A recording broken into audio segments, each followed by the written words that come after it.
ओम शांति। 26 जून 2024।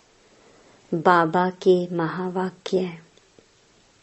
मीठे बच्चे, सदा इसी नशे में रहो कि हमारा पद्मा पदम भाग्य है। जो पतित पावन बाप के हम बच्चे बने हैं, उनसे हमें बेहद सुख का वर्षा मिलता है। प्रश्न: तुम बच्चों को किसी भी धर्म से घृणा व नफरत नहीं हो सकती है, क्यों? उत्तर: क्योंकि तुम बीज और झाड़ को जानते हो।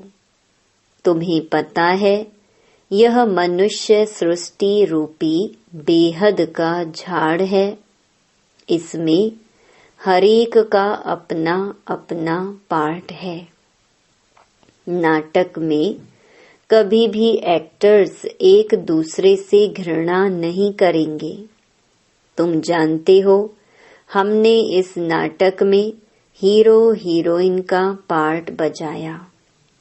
हमने जो सुख देखे वह और कोई देख नहीं सकता। तुम्हें अथाह खुशी है कि सारे विश्व पर राज्य करने वाले हम हैं। ओम शांति। ओम शांति कहने से ही बच्चों को जो नॉलेज मिली है वह सारी बुद्धि में आ जानी चाहिए। बाप की भी बुद्धि में कौन सी नॉलेज है? यह मनुष्य सृष्टि रूपी झाड़ है, जिसे कल्प वृक्ष भी कहते हैं। उसकी उत्पत्ति, पालना, फिर विनाश कैसे होता है, सारा बुद्धि में आना चाहिए। जैसे वह जड़ झाड़ होता है, यह है चैतन्य। बीज भी चैतन्य है, उनकी महिमा भी गाते हैं। वह सत्य है, चैतन्य है, अर्थात झाड़ के आदि मध्य अंत का राज समझा रही है। कोई भी ऑक्यूपेशन को जानता नहीं। प्रजापिता ब्रह्मा के ऑक्यूपेशन को भी जानना चाहिए ना। ब्रह्मा को कोई याद नहीं करते, जानते ही नहीं। अजमेर में ब्रह्मा का मंदिर है। त्रिमूर्ति चित्र छपाते हैं, उनमें ब्रह्मा, विष्णु, शंकर हैं। ब्रह्मा देवताए नमः कहते हैं। अब तुम बच्चे जानते हो, इस समय ब्रह्मा को देवता नहीं कहा जाता है। जब संपूर्ण बने तब देवता कहा जाए। संपूर्ण बन चले जाते हैं सूक्ष्म वतन में। बाबा कहते हैं, तुम्हारे बाप का नाम क्या है? किससे पूछते हैं? आत्मा से। आत्मा कहती है, हमारा बाबा। जिसको मालूम नहीं है कि किसने कहा, वह तो प्रश्न पूछ ना सके। अब बच्चे समझ तो गए हैं, बरोबर दो बाप सबके हैं। ज्ञान तो एक ही बाप देते हैं। अभी तुम बच्चे समझते होंगे, यह शिव बाबा का रथ है। बाबा इस रथ द्वारा हमको ज्ञान सुनाते हैं। एक तो यह है जिस्मानी ब्रह्मा बाप का रथ, दूसरा फिर रूहानी बाप का यह रथ है। उस रूहानी बाप की महिमा है सुख का सागर, शांति का सागर। पहले तो यह बुद्धि में रहेगा, यह बेहद का बाप है, जिससे बेहद का वर्षा मिलता है। पावन दुनिया के मालिक बनते हैं। निराकार को बुलाते हैं, पतित पावन आओ। आत्मा ही बुलाती है, जब पावन आत्मा है तब नहीं पुकारते, पतित हैं तो पुकारते हैं। अब तुम आत्मा जानती हो, वह पतित पावन बाप इस तन में आया है। यह भूलना नहीं है, हम उनके बने हैं। यह सौभाग्य तो क्या पदम भाग्य की बात है। फिर उस बाप को भूलना क्यों चाहिए। इस समय बाप आए हैं, यह नई बात है। शिव जयंती भी हर वर्ष मनाई जाती है, तो जरूर वह एक ही बार आते हैं। लक्ष्मी नारायण सतयुग में थे, इस समय नहीं है, तो समझाना चाहिए उन्होंने पुनर्जन्म लिया होगा। 16 कला से 12-14 कला में आए होंगे। यह तुम्हारे बिना कोई नहीं जानते। सतयुग कहा जाता है नई दुनिया को, वहाँ सब कुछ नया ही नया है। देवता धर्म नाम भी गाया जाता है। वही देवताएं जब वाम मार्ग में जाते हैं तो फिर उनको नया भी नहीं तो देवता भी नहीं कह सकते। कोई भी ऐसे नहीं कहेंगे कि हम उनकी वंशावली के हैं।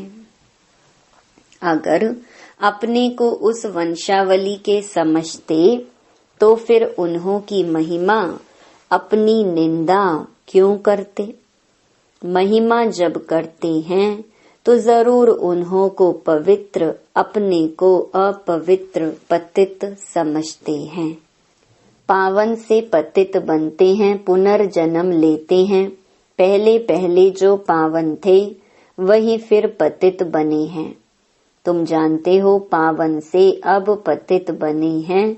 तुम स्कूल में पढ़ते हो, उसमें नंबरवार फर्स्ट, सेकंड, थर्ड क्लास तो होते ही हैं। अभी बच्चे समझते हैं हमको बाप पढ़ाते हैं, तब तो आते हैं ना, नहीं तो यहाँ आने की क्या दरकार है। यह कोई गुरु, महात्मा, महापुरुष आदि कुछ नहीं है। यह तो साधारण मनुष्य तन है, सो भी बहुत पुराना है। बहुत जन्मों के अंत में प्रवेश करता हूँ, और तो कोई इनकी महिमा नहीं, सिर्फ इसमें प्रवेश करता हूँ तब इनका नाम होता है। नहीं तो प्रजापिता ब्रह्मा कहाँ से आया। मनुष्य मूंझते तो जरूर है ना। बाप ने तुमको समझाया है तब तुम औरों को समझाते हो। ब्रह्मा का बाप कौन। ब्रह्मा, विष्णु, शंकर, उन्हों का रचयिता यह शिव बाबा है। बुद्धि ऊपर चली जाती है। परमपिता परमात्मा जो परम धाम में रहते हैं, उनकी यह रचना है। ब्रह्मा, विष्णु, शंकर का ऑक्यूपेशन अलग है। कोई आपस में 3-4 होते हैं, सबका ऑक्यूपेशन अपना अपना होता है। पार्ट हरेक का अपना अपना है। इतनी करोड़ों आत्माएं हैं, एक का पार्ट न मिले दूसरे से। ये वंडरफुल बातें समझी जाती हैं। कितने ढेर मनुष्य हैं, अभी चक्कर पूरा होता है, अंत है ना। सब वापस जाएंगे, फिर से चक्कर रिपीट होना है। बाप ये सब बातें भिन्न भिन्न प्रकार से समझाते रहते हैं, नई बात नहीं। कहते हैं कल्प पहले भी समझाया था। बहुत लवली बाप है, ऐसे बाप को तो बहुत प्यार से याद करना चाहिए। तुम भी बाप के लवली बच्चे हो ना, बाप को याद करते आए हो। पहले सब एक की पूजा करते थे, भेदभाव की बात है नहीं। अभी तो कितना भेदभाव है। यह राम के भक्त हैं, यह कृष्ण के भक्त हैं। राम के भक्त धूप जगाते तो कृष्ण का नाक बंद कर देते हैं। ऐसी भी कुछ बातें शास्त्रों में हैं। वह कहे हमारा भगवान बड़ा, वह कहें हमारा बड़ा, दो भगवान समझ लेते हैं। तो रॉन्ग होने कारण सब अनराइटियस काम ही करते हैं। बाप समझाते हैं बच्चे भक्ति भक्ति है, ज्ञान ज्ञान है।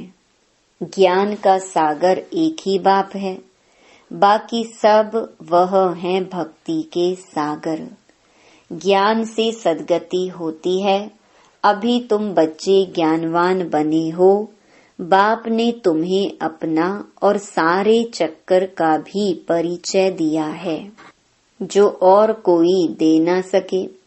इसलिए बाप कहते हैं तुम बच्चे हो स्वदर्शन चक्रधारी।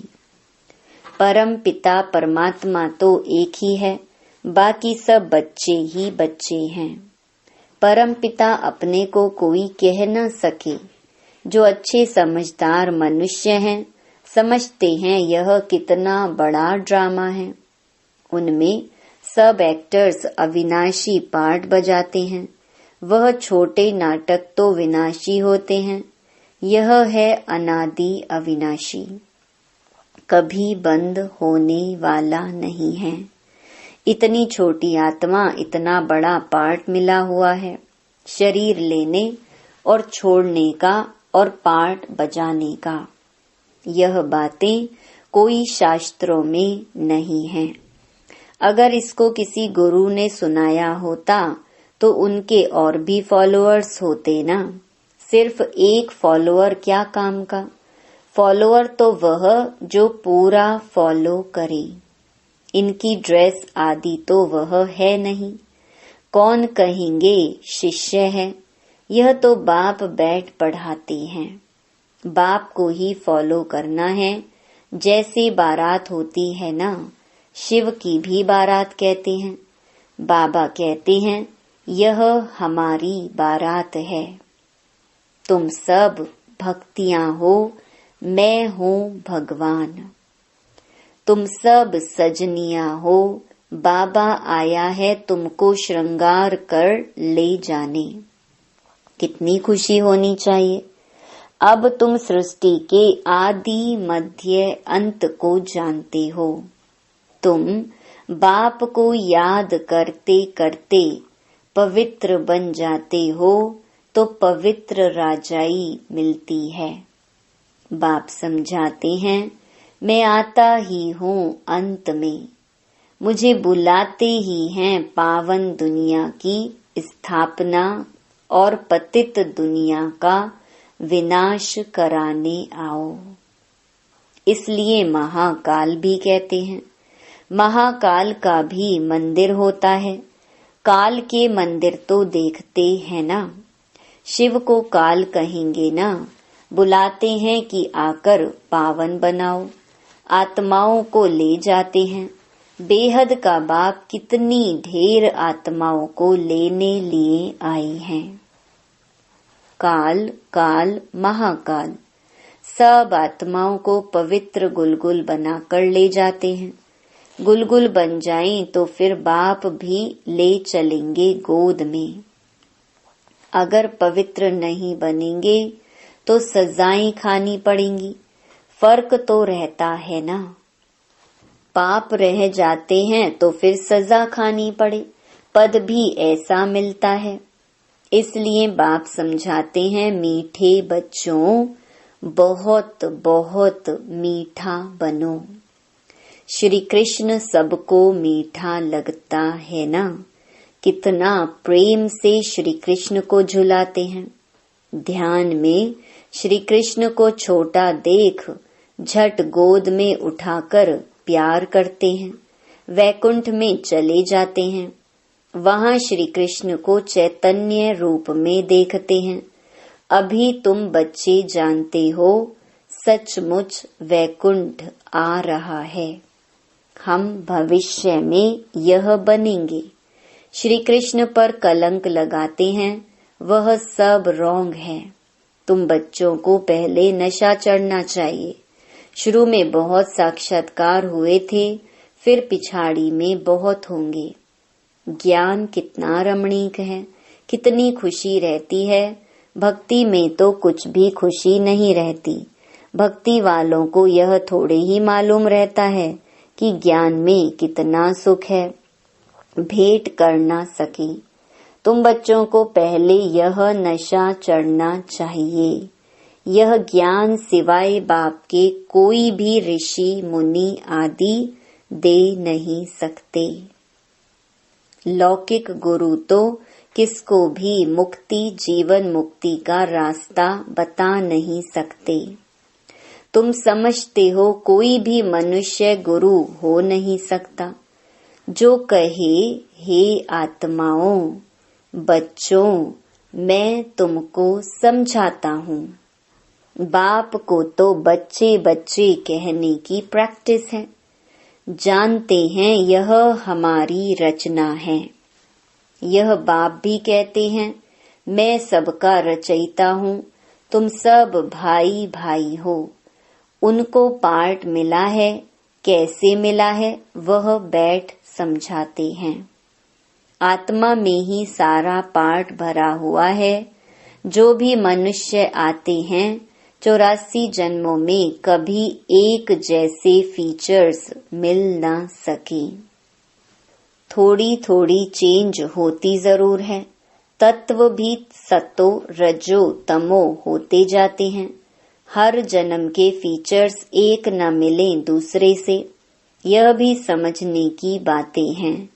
बाप रोज समझाते रहते हैं, मीठे बच्चे, बाप में कभी संशय नहीं लाओ। संशय और निश्चय 2 अक्षर है ना।